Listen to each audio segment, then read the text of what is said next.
Faisant suite à mes précédentes vidéos sur l'affaire Hervé Popda, le scandale sexuel, j'ai eu des retours de personnes qui me disaient que parler de cette affaire sous l'angle de la responsabilité des familles, que c'est des familles qui devaient faire le nécessaire pour bien éduquer leurs jeunes filles, c'était trop facile. Qu'il ne faut pas seulement incriminer en fait ces jeunes filles-là, ces familles-là, que la faute revient en grande partie en fait à ces influenceuses-là qui recrutent, qui montrent une vie de rêve à ces jeunes filles-là, et c'est comme cela que beaucoup se retrouvent à tomber en fait dans ces pièges-là. Donc j'ai eu des retours dans ce sens-là, et puis j'ai eu un retour particulièrement qui m'a interpellée, qui a fait tout un laïus là-dessus en disant qu'il fallait beaucoup plus mettre l'accent. Les jeunes filles, indépendamment de l'éducation, c'est vraiment ces influenceuses-là qui aujourd'hui détournent notre jeunesse, et c'est elles le véritable fléau qu'il faudra en fait éradiquer. En fait, c'est elle le fléau de notre société. Et par rapport à cela, j'aimerais répondre dans cette vidéo à ce retour-là que j'ai eu.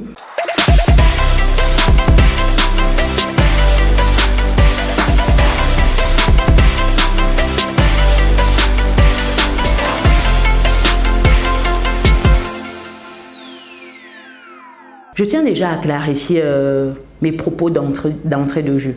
Lorsque je faisais cette vidéo où j'étais en train de mettre l'accent sur l'éducation de nos jeunes filles, je n'étais pas en train de dédouaner en fait ces prédateurs sexuels ou ces influenceuses-là. Non, ce n'était pas ça le message principal de ma vidéo.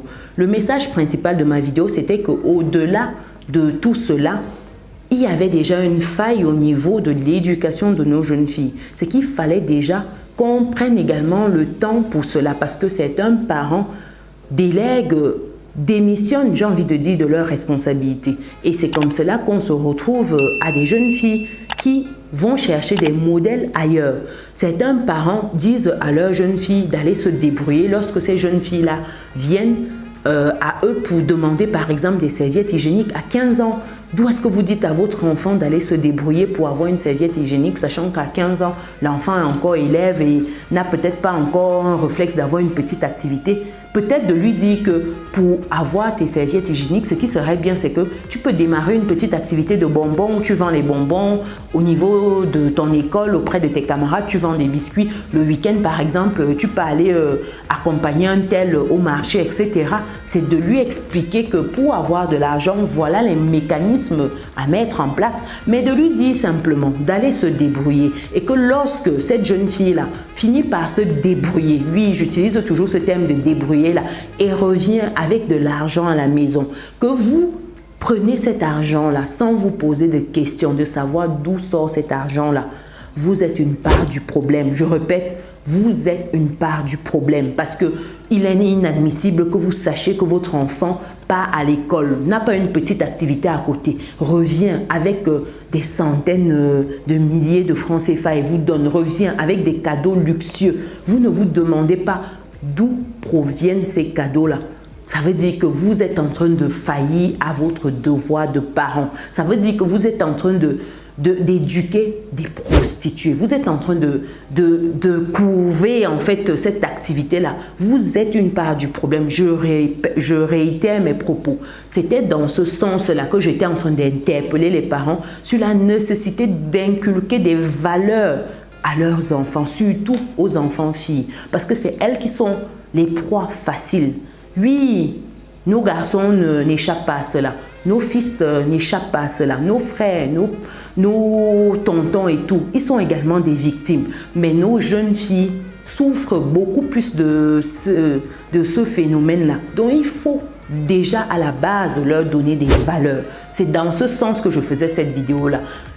Quand on sort mes propos de leur contexte, qu'est-ce qu'il faut faire? Est-ce que c'est que le message à un moment n'est pas bien passé, ou est-ce qu'il faut rajouter une couche? C'est dans ce sens que je fais cette vidéo, pour rajouter cette couche-là, parce que je ne dédouane pas une fois de plus ces prédateurs ou ces influenceuses-là. Chaque partie a sa part de responsabilité. Mais déjà, pour nous, on peut commencer déjà à sensibiliser au sein de nos familles. On peut déjà commencer à faire ce travail-là avant de les exposer. Oui, à un moment ou à un autre, tous ces enfants seront exposés aux réseaux sociaux, mais lorsque les bases, les fondements sont solides, lorsque les valeurs sont fortes, lorsque vous avez inculqué des notions à votre enfant, les notions travail, les notions patience, les notions semer, récolter, les notions discipline, c'est progressivement, on construit progressivement. Lorsque vous avez inculqué un certain nombre de choses à votre enfant, de lui dire que vraiment tout ce qui brille n'est pas oh mon enfant, de lui dire que ce que tu vois sur les réseaux là, la vie que tu vois à l'extérieur, ce n'est pas souvent la réalité. Quand tu vois certaines stars, certaines personnes, souvent ce n'est pas ça. Il faut que tu apprennes à gagner ton pain quotidien. Lorsqu'on inculque cela à nos enfants, à nos jeunes filles spécialement, je pense qu'on est déjà en train de mettre quelque chose dans leur esprit que les réseaux sociaux ne briseront pas comme ça du jour au lendemain. Si une influenceuse réussit à recruter facilement certaines jeunes filles, juste en leur brandissant une certaine somme d'argent, ça veut dire qu'il y a une faille déjà. Elle profite juste de ces failles-là. Oui, le problème c'est la pauvreté, c'est la mendicité. Le problème c'est que on est tellement dans un niveau de pauvreté mentale qu'on ne comprend pas que la richesse c'est un état d'esprit. Aujourd'hui, vous pouvez ne pas avoir, mais dans votre esprit, quand vous savez que ce n'est qu'une question de temps, lorsque vous êtes en train de travailler, vous êtes discipliné, lorsque vous êtes en train de mettre des steps, vous savez que ce n'est qu'une question de temps avant que la richesse qui est dans votre esprit ne se matérialise dans le monde physique. Ça, ce sont des lois immuables de l'univers. Ça veut dire que je ne vous invente rien.